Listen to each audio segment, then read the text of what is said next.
السلام علیکم ورحمۃ وبرکاتہ۔ میرے پیارے آقا علیہ الصلوۃ والتسلیم کے پیارے دیوانوں، خاتون جنت حضرت فاطمۃ الزہرا رضی اللہ تعالی عنہا کی کنیزوں، اللہ کے پیارے محبوب صلی اللہ علیہ وسلم سب سے آخری نبی ہیں۔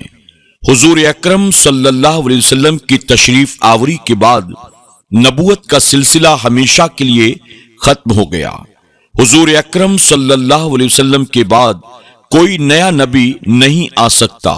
جو شخص اپنے آپ کو نبی ہونے کا دعویٰ کرتا ہے اور جو بدبخت اس کے دعوے کو سچا تسلیم کرتا ہے، وہ دائرہ اسلام سے خارج اور مرتد ہے اور سزا کا مستحق ہے، اور جو اسلام نے مرتد کے لیے سزا مقرر کی ہے اسے وہ سزا دی جائے گی۔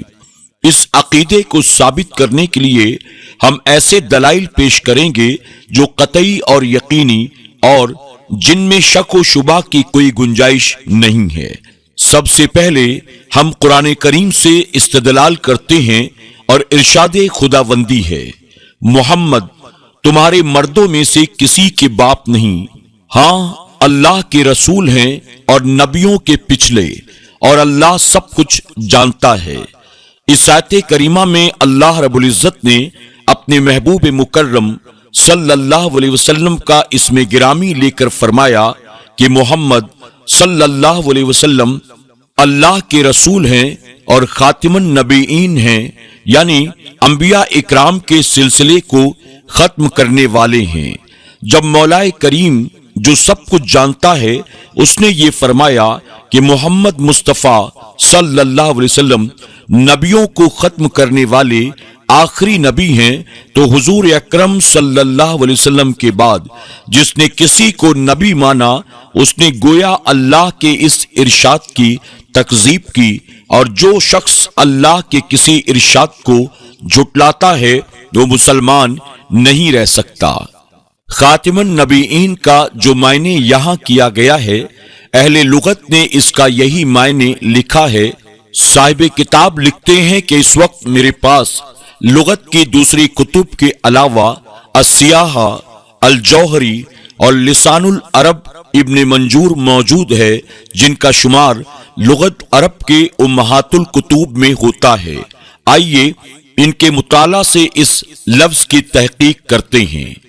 ایک چیز پیش نظر رہے کہ صحاح کے مؤلف علامہ حماد بن اسماعیل جوہری کا سن ولادت 332 ہجری ہے اور سال وفات 363 ہجری یا 368 ہجری ہے، اور لسان العرب کے مؤلف علامہ ابو الفضل جمال الدین محمد بن مکرم بن منجور کا سن ولادت 630 ہجری ہے اور سال وفات 711 ہجری ہے۔ یہ باتیں عرض کرنے کا اصل مقصد یہ ہے کہ فتنہ انکار ختم نبوت سے 100 سال پہلے یہ کتابیں لکھی جا چکی تھیں۔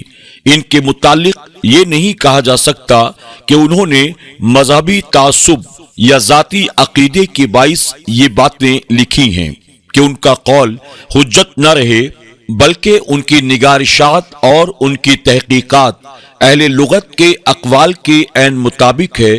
پہلے صحاح کی عبارت ملاحظہ فرمائیے، خدا اس کا خاتمہ بالخیر کرے، یعنی میں نے قرآن آخر تک پڑھ لیا۔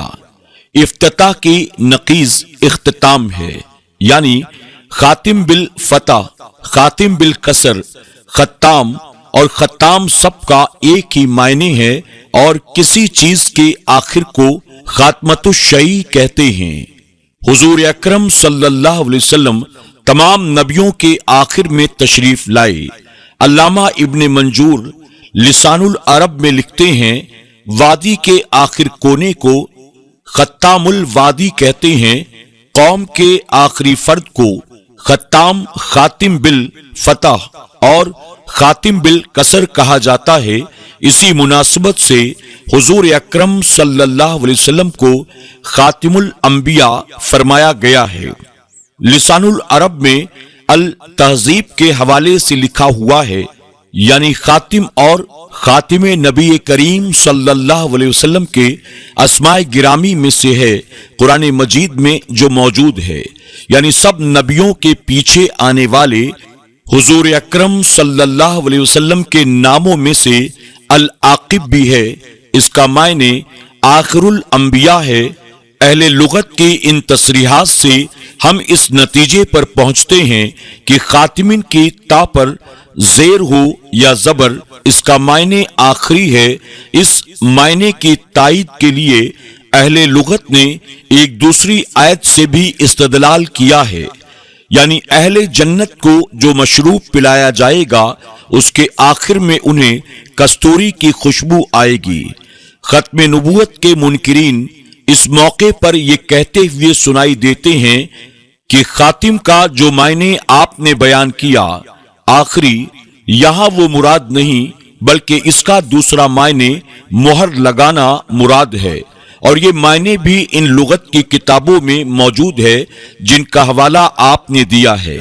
جب ایک لفظ کے دو معنی ہوں تو وہاں ایک معنی مراد لینے پر بضد ہونا اور دوسرے معنی کو ترک کر دینا تحقیق کے حق کا کوئی اچھا مظاہرہ نہیں۔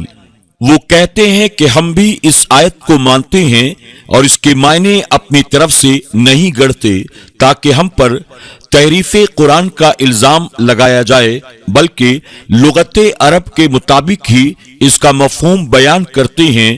کسی کو ہم پر اعتراض کا کوئی حق نہیں پہنچتا، کیونکہ صحا اور لسان العرب دونوں میں خاتم کا معنی مہر یا مہر لگانے والا مذکور ہے۔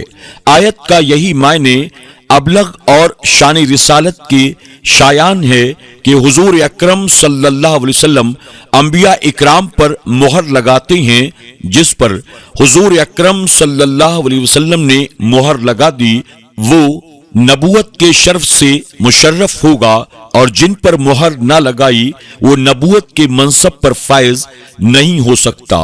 اس کے متعلق گزارش ہے کہ بے شک لغت کی کتابوں میں خاتم کا معنی مہر لگانے والا مرکوم ہے، لیکن کیونکہ تصریح یعنی وضاحت کر دی گئی کہ مذکورہ آیت میں خاتم النبیین کا معنی آخر النبیین ہے، یہاں فقط یہی معنی مراد ہے، اور یہ لوگ اگر مصر یعنی اصرار کرنے والے ہوں کہ یہاں خاتم کا دوسرا معنی مراد ہے تو اس سے بھی انہیں کوئی فائدہ نہیں پہنچتا۔ ایسے معلوم ہوتا ہے کہ انہوں نے مطالعہ کرتے وقت غور و تدبر سے کام نہیں لیا۔ انہوں نے مہر ڈاک خانے کی مہر یا کسی افسر کی مہر سمجھی کہ لفافہ کارڈ پر مہر لگائی اور اسے آگے بھیج دیا، یا کسی کی درخواست پر اپنی مہر ثبت کر دی اور اسے مناسب کارروائی کے لیے متعلقہ دفتر میں بھیج دیا۔ حالانکہ مہر کا جو مفہوم اہل لغت نے لیا ہے وہ قطعاً اس کے خلاف ہے۔ کاش انہیں بیجا تعصب اس امر کی اجازت دیتا کہ وہ ائمہ لغت کی عبارتوں میں غور کرتے۔ آئیے ہم آپ کی خدمت میں کچھ عبارتیں پیش کرتے ہیں تاکہ آپ کسی صحیح فیصلے پر پہنچ سکیں۔ لسان العرب میں ہے، یعنی ختم کا معنی مہر لگانا، اور جس پر مہر لگا دی جائے اس کو مختوم اور مبالغہ کے طور پر مختم کہتے ہیں۔ اس کے بعد لکھتے ہیں اس عبارت کا ترجمہ ذرا غور سے پڑھیے، یعنی ختم اور طبع کا لغت میں ایک ہی معنی ہے، اور وہ یہ ہے کہ کسی چیز کو اس طرح ڈھانپ دینا اور مضبوطی سے بند کر دینا کہ اس میں باہر سے کسی چیز کے داخلے کا امکان ہی نہ ہو۔ پہلے کے زمانے میں خلیفہ، امرا، سلاطین وغیرہ اپنے خطوط کو لکھنے کے بعد کسی کاغذ کے لفافے یا کپڑے کی تھیلی میں رکھ کر سر بمہر کر دیتے تھے۔ جو کچھ لکھا جا چکا ہے اب اس کو سر بمہر کر دیا گیا تاکہ اس مہر کی موجودگی میں اس میں کوئی رد و بدل نہ کر دے۔ اگر کوئی رد و بدل کرے گا تو وہ پہلے مہر کو توڑے گا تو پکڑا جائے گا۔ اس صورت میں خاتم النبیین کا مطلب یہ ہوگا کہ پہلے انبیاء اکرام کی آمد کا سلسلہ جاری تھا، حضور اکرم صلی اللہ علیہ وسلم کی تشریف آوری کے بعد یہ سلسلہ بند ہو گیا اور اس پر مہر لگا دی گئی تاکہ کوئی کذاب دجال اس میں داخل نہ ہو سکے۔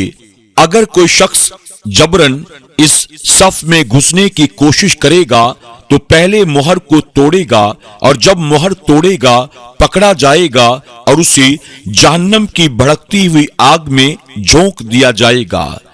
قرآن کریم کے الفاظ کا مفہوم سمجھنے میں عربی زبان کی لغت سے بھی بڑی مدد ملتی ہے، لیکن اس سلسلے میں بھی قول فیصل اور حرف آخر حضور اکرم صلی اللہ علیہ وسلم کی بیان کردہ تشریح ہوتی ہے، کیونکہ نبی کریم صلی اللہ علیہ وسلم کی تعلیم سے ارشاد فرماتے ہیں، آئیے اب احادیث نبویہ کا بغور مطالعہ کریں اور یہ معلوم کرنے کی کوشش کریں کہ حضور اکرم صلی اللہ علیہ وسلم نے خاتم النبیین کے کلمات کا کیا مفہوم بیان فرمایا ہے۔